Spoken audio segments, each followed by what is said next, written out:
નમસ્કાર મિત્રો, મારું નામ કવિતા છે. મારી ઉંમર અત્યારે 28 વર્ષની છે.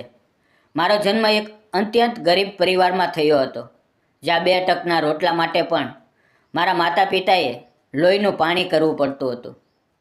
મિત્રો, બાળપણમાં અન્ય બાળકોને રમકડા કે સારા કપડાં સાથે જોતી ત્યારે મારું મન પણ લલચાતું. પણ ગરીબી એવી વસ્તુ છે જે માણસની ઈચ્છાઓને બાળપણમાં જ મારી નાખે છે. મને તો પેટ ભરીને જમવાનું મળે તો પણ નસીબ ગણાતું હતું. અને એવા માહોલમાં હું મોટી થઈ જ્યાં ભણતરના નામે તો માત્ર અક્ષર જ્ઞાન જ મળ્યું હતું. કારણ કે મિત્રો, ઘર ચલાવવામાં મદદ કરવી એ ભણવા કરતાં વધુ જરૂરી હતું. જ્યારે હું લગ્ન લાયક થઈ ત્યારે મારા કાકા કાકીએ મારી જવાબદારીમાંથી મુક્ત થવા માટે મારા લગ્ન ચંપક નામના એક બહુ જ ભોળા, શાંત અને મહેનતુ યુવાન સાથે કરાવી દીધા. ચંપક સુરત જેવા ધમધમતા શહેરમાં એક નાનકડી ગલીના નાકે દાબેલીની લારી ચલાવતો હતો. લગ્ન પછી જ્યારે હું પહેલી વાર સુરત આવી ત્યારે મને લાગ્યું કે હવે મારા જીવનમાં ખુશીઓના રંગ પૂરાશે. કારણ કે ચંપક મને બહુ જ પ્રેમ કરતો હતો અને તે હંમેશા કહેતો કે કવિતા, ભલે આપણી પાસે બંગલા નથી, પણ આ નાનકડા ભાડાના ઓરડામાં હું તને દુનિયાની બધી ખુશીઓ આપીશ. અમારો સંસાર નાનો હતો પણ બહુ સુખી હતો.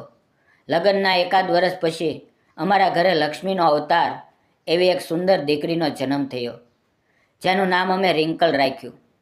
રિંકલના આવવાથી તો જાણે અમારા ઘરમાં દિવાળી જેવો માહોલ છવાઈ ગયો હતો. ચંપક આખો દિવસ લારી પર ગરમીમાં મહેનત કરતો, પણ સાંજે જ્યારે ઘરે આવતો ત્યારે રિંકલના નાના હાથ પકડીને પોતાનો બધો થાક ઉતારી નાખતો.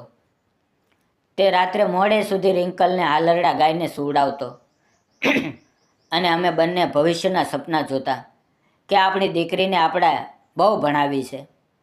પણ સુખના દિવસો જાણે વિધાતાને મંજૂર નહોતા. ચંપકને અચાનક રાત્રે ખાંસી આવવા લાગી અને ધીમે ધીમે તેની તબિયત લથડતી ગઈ. તે લારી પર જઈ શકતો નહોતો, છતાં ઘર ચલાવવા માટે તે બીમાર હાલતમાં પણ કામ કરતો રહ્યો, જેના કારણે તેની બીમારી વકરી ગઈ. તપાસ કરાવતા ખબર પડી કે તેને ફેફસાની ગંભીર બીમારી લાગુ પડી ગઈ છે. અમે અમારી વર્ષોની બચત અને સોનાના દાગીના પણ તેની સારવાર પાછળ વેચી નાખ્યા. પણ વિધાતાના લેખ કોઈ ભૂસી શકતું નથી. અને એક કાવમુખી રાત્રે ચંપક મને અને માંડ 2 વર્ષની રિંકલને રજવતી મૂકીને આ દુનિયા છોડીને ચાલ્યો ગયો. 26 વર્ષની ઉંમરે હું વિધવા થઈ ગઈ અને મારે માથે આખું આબ તૂટી પડ્યું. પિયરમાં પણ કોઈ એવું નહોતું જે મને સાચવી શકે અને સાસરિયામાં તો ચંપક સિવાય કોઈ હતું જ નહીં.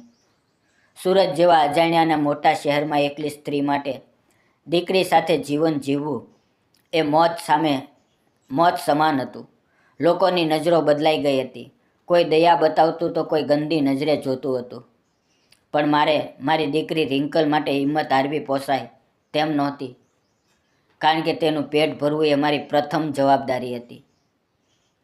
મેં નક્કી કર્યું કે હું કોઈની સામે હાથ ફેલાવાને બદલે ચંપકની એ જ જૂની દાબેલીની લારી ફરી શરૂ કરીશ. શરૂઆતમાં લારી લઈને બજારમાં ઊભા રહેવું મારા માટે બહુ શરમજનક હતું. પુરુષોની ભીડમાં એકલી સ્ત્રી દાબેલી બનાવતી હોય ત્યારે લોકો કેવા કેવા કટાક્ષ કરતા, તે સહન કરવું અઘરું હતું. પણ જ્યારે હું રિંકલના નિર્દોષ ચહેરા સામે જોતી ત્યારે મને હજારો હાથીઓનું બળ મળતું હતું. હું રોજ સવારે 4 વાગ્યે અંધારામાં ઉઠીને બટાકા બાફતી, ચટણી અને મસાલો જાતે તૈયાર કરતી અને બપોર પછી લારીને તે જ ગલીના નાકે ઊભી રહી જતી જ્યાં ચંપક ઊભો રહેતો હતો. એ જ ગલીમાં મહેશ નામનો એક યુવાન રહેતો, જે હીરા ઘસવાનું કામ કરતો હતો. મહેશ દેખાવમાં બહુ જ સાદો, ગંભીર અને સંસ્કારી હતો. તે હંમેશા વહેલી સવારે કામે જતો અને મોડી સાંજે પાછો આવતો. મહેશ પણ મારા જેવો જ એકલવાયો હતો, કારણ કે તેના પરિવારમાં કોઈ નહોતું અને તે એક ભાડાની રૂમમાં એકલો જ રહેતો હતો. મહેશ રોજ સાંજે કામેથી છૂટીને મારી લારી પર અચૂક દાબેલી ખાવા આવતો. શરૂઆતમાં તો અમારી વચ્ચે કોઈ વાત નહોતી થતી, પણ તે હંમેશા મને માનની નજરે જોતો હતો. તે જ્યારે લારી પર આવતો ત્યારે રિંકલ બાજુમાં બેસીને રમતી હોય તો તે હંમેશા તેના માટે ચોકલેટ કે બિસ્કિટ લાવતો અને તેના માથે હાથ ફેરવીને પિતા જેવો વહાલ કરતો હતો. હવે ધીમે ધીમે અમારી વચ્ચે ઔપચારિક વાતો શરૂ થઈ. તે પૂછતો કે કવિતા, આજે ધંધો કેવો રહ્યો? અને ક્યારેક ભારે વરસાદ હોય ત્યારે તે લારી સમેટવામાં પણ મને મદદ કરતો હતો. મને તેના વર્તનમાં એક પ્રકારની નિસ્વાર્થ લાગણી અને સન્માન દેખાતું હતું, જે મને વર્ષોથી મળ્યું નહોતું. મહેશને મારા ભૂતકાળ વિશે અને ચંપક વિશે બધી જ ખબર હતી, છતાં તેણે ક્યારેય સીમાઓ ઓળંગવાનો પ્રયત્ન કર્યો નહોતો. તે હંમેશા મને એક સન્માનનીય સ્ત્રી તરીકે જોતો હતો, જે પોતાની દીકરી માટે સંઘર્ષ કરી છે. એક દિવસ અચાનક સુરતમાં ભારે વરસાદ પડ્યો અને રિંકલને તેજ તાવ ચડ્યો. તેને શ્વાસ લેવામાં તકલીફ થવા લાગી અને અચાનક તેને આંચકી આવવા લાગી. રાતના 12 વાગ્યા હતા અને બારે મેઘ ખાંગા થયા હોય તેવો વરસાદ હતો. ઘરમાં કોઈ દવા નહોતી અને રિંકલની હાલત જોઈને હું જોર જોરથી રડવા લાગી. મેં મદદ માટે બારીમાંથી બૂમો પાડી, પણ કોઈ સાંભળનાર નહોતું. એ જ સમયે મહેશ કામેથી મોડો પાછો ઘરે જઈ રહ્યો હતો. તેણે મારી બૂમો સાંભળી અને તરત જ મારા ઘરે દોડી આવ્યો. રિંકલની હાલત જોઈને તેણે એક પણ ક્ષણનો વિચાર કર્યા વગર રિંકલને પોતાના જેકેટમાં લપેટી અને મને કહ્યું, કવિતા, ગભરાશો નહીં, હું રિંકલને કંઈ જ થવા નહીં દઉં. તે અમને પોતાની બાઇક પર બેસાડીને ધોધમાર વરસાદમાં શહેરની સૌથી મોટી હોસ્પિટલે લઈ ગયો. રિંકલને આઈસીયુમાં દાખલ કરવામાં આવી, કારણ કે તેને ન્યુમોનિયાની અસર થઈ ગઈ હતી. મહેશ આખી રાત હોસ્પિટલની લોબીમાં ભીના કપડે બેસી રહ્યો. તેણે ડૉક્ટર સાથે વાત કરી અને દવાથી લઈને હોસ્પિટલની મોટી ફીના પૈસા પણ પોતાની વર્ષોની મહેનતની કમાણીમાંથી ચૂકવી દીધા. જ્યારે રિંકલ ભાનમાં આવી ત્યારે સૌથી પહેલાં તેણે મહેશનો હાથ પકડ્યો અને તેને પપ્પા કહીને બોલાવ્યો. એ શબ્દ સાંભળીને મારી અને મહેશની બંનેની આંખો ભરાઈ આવી. મહેશ જે રીતે રિંકલની અને મારી દરકાર કરી તે જોઈને મને લાગ્યું કે ઈશ્વરે મારા માટે કોઈ દેવદૂત મોકલ્યો છે. હોસ્પિટલમાંથી રજા મળ્યા પછી હું ઘરે આવી અને આરામ કરતી હતી ત્યારે એક સાંજે મહેશ મારા ઘરે આવ્યો. તેના હાથમાં મીઠાઈનો ડબ્બો અને રિંકલ માટે નવા કપડાં હતા. તે બહુ ગંભીર દેખાતો હતો.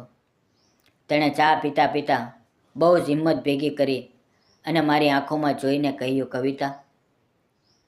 કવિતા, હું જાણું છું કે તારા હૃદયમાં ચંપકનું સ્થાન કોઈ નહીં લઈ શકે, પણ હું તને અને રિંકલને મારા પરિવાર તરીકે જોવા માંગુ છું. શું તું મને એક તક આપીશ કે હું તારા જીવનનો આધાર અને રિંકલનો પિતા બની શકું?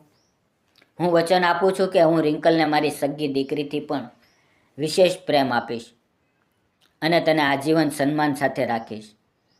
આ સાંભળીને મારા હૃદયમાં ભાવનાઓનું પૂર ઉમેટ્યું. મેં ક્યારેય વિચાર્યું નહોતું કે કોઈ વિધવા સ્ત્રીને આટલું મોટું માન આપશે. મેં મૌન રહીને જ આંસુઓ સાથે હા પાડી દીધી અને તે ક્ષણે મને લાગ્યું કે મારા જીવનના અંધકારમાં હવે આશાનો દીપક પ્રગટ્યો છે. અમે કોઈ પણ પ્રકારના ઠાઠમાઠ કે દેખાડા વગર નજીકના મંદિરે જઈને સાદાઈથી લગ્ન કરી લીધા. ભલે સમાજે થોડી વાતો કરી, પણ મહેશ મારો હાથ પકડીને અડગ રહ્યો. આજે હું સુરતના એ જ રસ્તા પર ગર્વથી જીવું છું. મહેશ હીરા ઘસે છે અને હું હવે લારી પર નથી જતી, પણ રિંકલને સારી સ્કૂલમાં ભણાવું છું. મહેશે રિંકલને એટલો પ્રેમ આપ્યો છે કે તે ક્યારેય પિતાની ખોટ અનુભવતી નથી અને મને પણ એક મજબૂત સાથી મળી ગયો છે, જેણે મારા તૂટેલા જીવનને ફરીથી સજાવ્યું છે. મિત્રો, વિધવા હોય કે વિધુર, એ કોઈ પાપ કે શ્રાપ નથી, પણ જીવનની એક કઠિન વાગ છે. દરેક મનુષ્યને આ પૃથ્વી પર ફરીથી પ્રેમ મેળવવાનો, સન્માનપૂર્વક જીવવાનો અને એક નવું જીવન શરૂ કરવાનો પૂરો અધિકાર છે. સમાજે જૂની અને રૂઢિચુસ્ત માન્યતાઓ છોડીને આવા માનવી સંબંધોને સહજ સ્વીકારવા જોઈએ, કારણ કે પ્રેમ અને સહકાર જ દુનિયામાં સૌથી મોટો ધર્મ છે. તો મિત્રો, વાર્તા કેવી લાગી? સારી લાગી હોય તો કોમેન્ટ કરજો અને જતાં પહેલાં ચેનલને સબસ્ક્રાઈબ કરવાનું ભૂલશો નહીં. ધન્યવાદ મિત્રો.